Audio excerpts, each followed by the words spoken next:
Shalom, saudara-saudari terkasih, masih tentang Roh Kudus. Kita akan melihat Yohanes 16 ayat yang ke-8 dan seterusnya.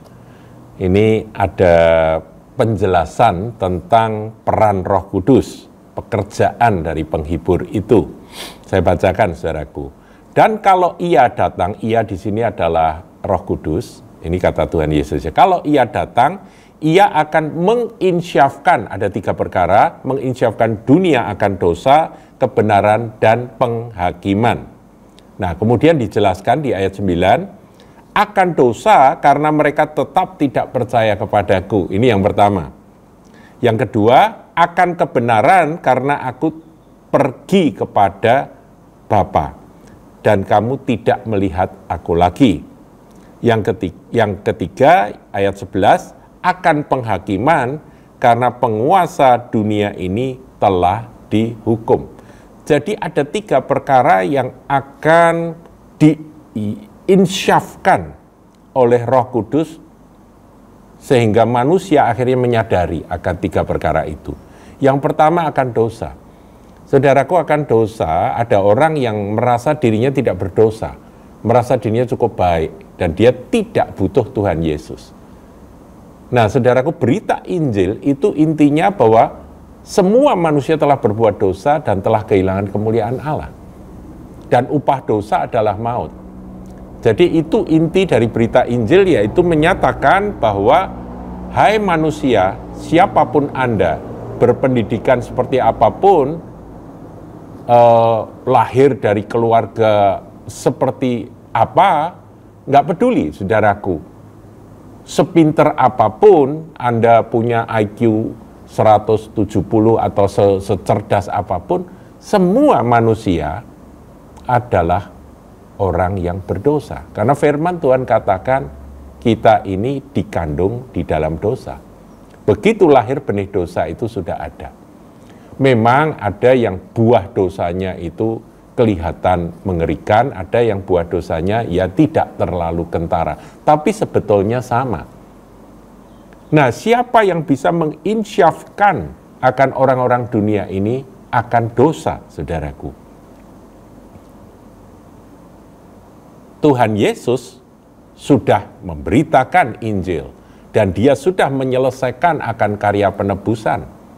Dia sudah menjelaskan bahwa dialah Sang Mesias yang menyelesaikan masalah utama dari manusia, yaitu dosa. Tetapi orang tetap tidak percaya kepada dia. Makanya dikatakan ayat yang ke-9, akan dosa karena mereka tetap tidak percaya kepadaku. Jadi orang yang tetap tidak percaya pada Yesus, Juru Selamat, satu-satunya penebus manusia dari segala dosa, ketika orang menolak Juru Selamat yang satu-satunya yang bisa menyelesaikan dosa, maka dia tetap di dalam dosa. Nah, siapakah setelah Tuhan Yesus naik ke surga yang akan menginsyafkan manusia di dunia ini akan dosa? Siapa? Roh Kudus. Nah, ketika Roh Kudus turun, saudaraku, dicurahkan, Petrus berkhotbah, 3.000 orang Yahudi pada waktu itu, bukan Yahudi aja, ada banyak juga dari bangsa-bangsa lain yang pada waktu itu berkumpul pada hari Pentakosta. Mereka kena hatinya, kemudian bertanya, apa yang harus kami perbuat? Dan Petrus berkata, bertobatlah dan berilah dirimu untuk dibaptiskan. Jadi orang bisa sadar bahwa kami ini berdosa, kami butuh satu-satunya Mesias yang bisa membereskan masalah dosaku. Nah, Tuhan Yesus berkata bahwa akan dosa karena mereka tetap tidak percaya kepada Dia. Jadi yang bisa membuat orang itu sadar akan dosa dan percaya pada Yesus adalah Roh Kudus. Saudaraku, kalau kita memberitakan Injil, kita menceritakan tentang Yesus Kristus Tuhan Juru Selamat, ingat akan hal ini. Kalau tidak ada Roh Kudus, orang tidak akan bisa bertobat. Orang nggak akan bisa, pertama, merasa diri berdosa. Ada orang yang merasa, wah, aku ini sudah baik, aku ini sudah benar. Ya, sombongnya luar biasa, saudaraku. Kemudian ada juga orang yang Meskipun aku berdosa, aku tetap nggak percaya pada Yesus. Aku bisa menyelesaikan masalah dosaku sendiri. Ada yang sesombong itu. Tetapi Roh Kudus akan membuat orang tersebut insyaf akan dosa, bahwa aku butuh Yesus. Aku harus percaya pada Juru Selamat satu-satunya yang bisa menyelesaikan masalah dosaku. Penebus dosa, yaitu Yesus. Nah, yang kedua, akan kebenaran. Yesus berkata, akulah jalan, kebenaran, dan hidup. Tidak seorang pun dapat sampai kepada Bapa kecuali melalui aku. Yesus adalah sang kebenaran itu. Roh Kudus akan membawa satu kesadaran yang kuat di dalam diri orang, yang tentunya pada waktu mereka mendengar berita Injil, berita kabar baik itu, bahwa Yesus adalah kebenaran.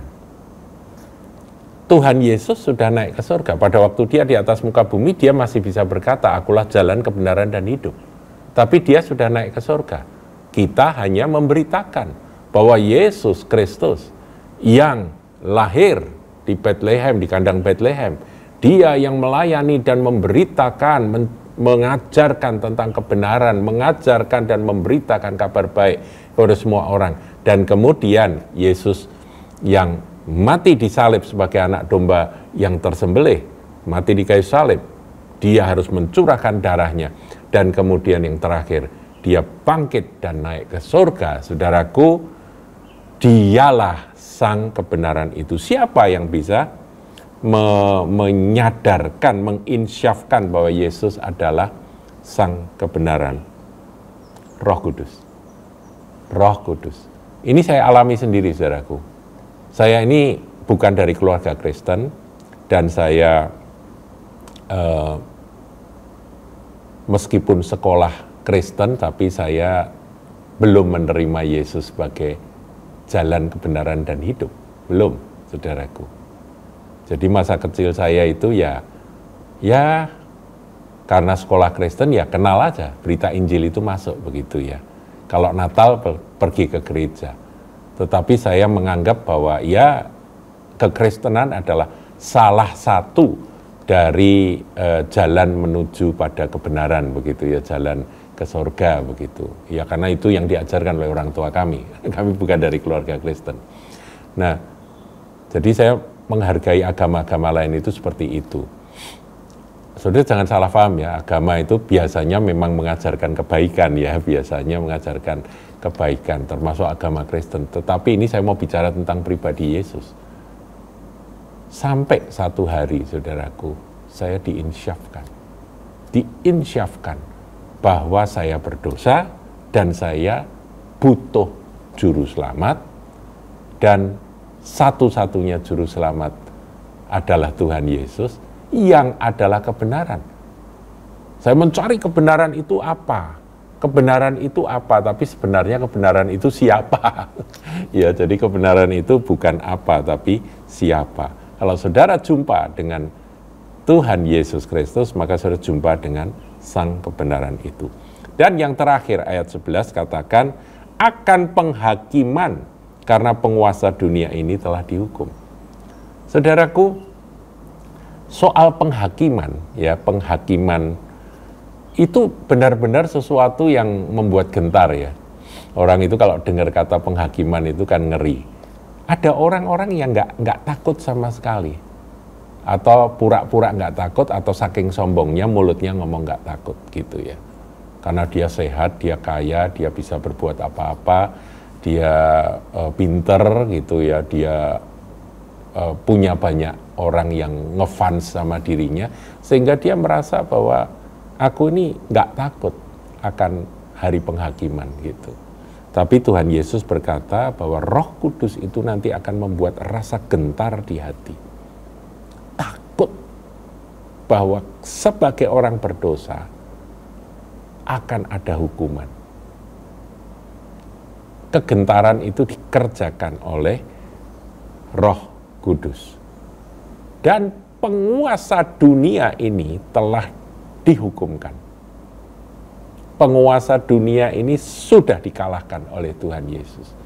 Dan hakimnya adalah Tuhan Yesus Kristus, yang akan datang sebagai Raja segala raja dan Hakim segala hakim. Pengertian itu, kesadaran itu dikerjakan oleh Roh Kudus.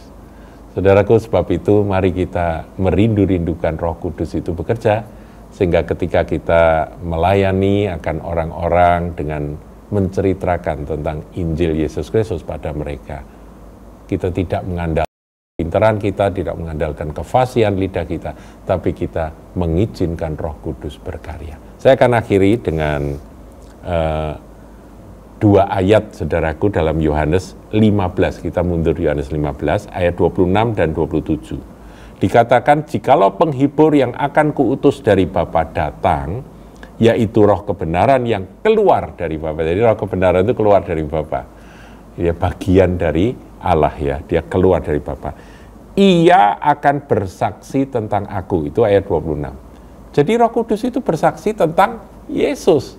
Yesus yang adalah penebus dosa, Yesus yang adalah sang kebenaran, Yesus adalah sang hakim. Itu Roh Kudus yang bersaksi. Meskipun dia tidak kelihatan, tapi dia bisa bekerja di hati orang yang sedang mendengar Injil. Dia berkarya. Tapi ayat 27, saudara jangan lupa, saudara tidak bisa cuma berdoa, Tuhan, Engkau sendiri Roh Kudus yang akan bekerja untuk membuat orang itu menerima Yesus. Ada kisah-kisah tertentu yang memang Tuhan sendiri yang bekerja dan Roh Kudus berkarya, orang bisa bertobat, saudaraku. Tapi itu pun biasanya juga karena ada firman Tuhan yang dibagikan, meskipun tak langsung. Tetapi ayat 27 ini adalah perintah untuk kita, bagian kita. Tuhan Yesus berkata, tetapi kamu juga harus bersaksi, karena kamu dari semula bersama-sama dengan aku. Kita yang sudah mengenal Yesus, yang sudah bersama-sama dengan Tuhan Yesus, kita yang sudah menerima Dia dan memiliki Dia dalam hidup kita juga harus bersaksi. Tetapi, saudara, ketika kita bersaksi, Roh Kudus akan bersaksi pada orang itu juga. Jadi kita ini partnernya Roh Kudus. Jadi kalau tadi katakan bahwa Dia akan datang dan menginsyafkan dunia akan dosa, akan kebenaran dan penghakiman, amin. Tetapi kita harus bersaksi juga. Jadi saudara, mulai hari ini, ayo, bersaksilah. Ceritakan, nggak perlu dari mimbar, saudara, tapi saudara bisa cerita dengan 1001 macam cara. Saudara bisa share akan firman Tuhan, penginjilan, yang menceritakan tentang Tuhan Yesus, singkat-singkat, melalui WA, saudara bisa kirimkan channel-channel YouTube. Hari ini kita bisa bersaksi dengan segala macam cara. Ya, jadi nggak perlu lagi face to face gitu ya. Kita bisa kirim gitu, orangnya dengar, orangnya bertobat. Karena ini adalah era di mana Tuhan memang sedang bekerja luar biasa. Tuhan Yesus berkati.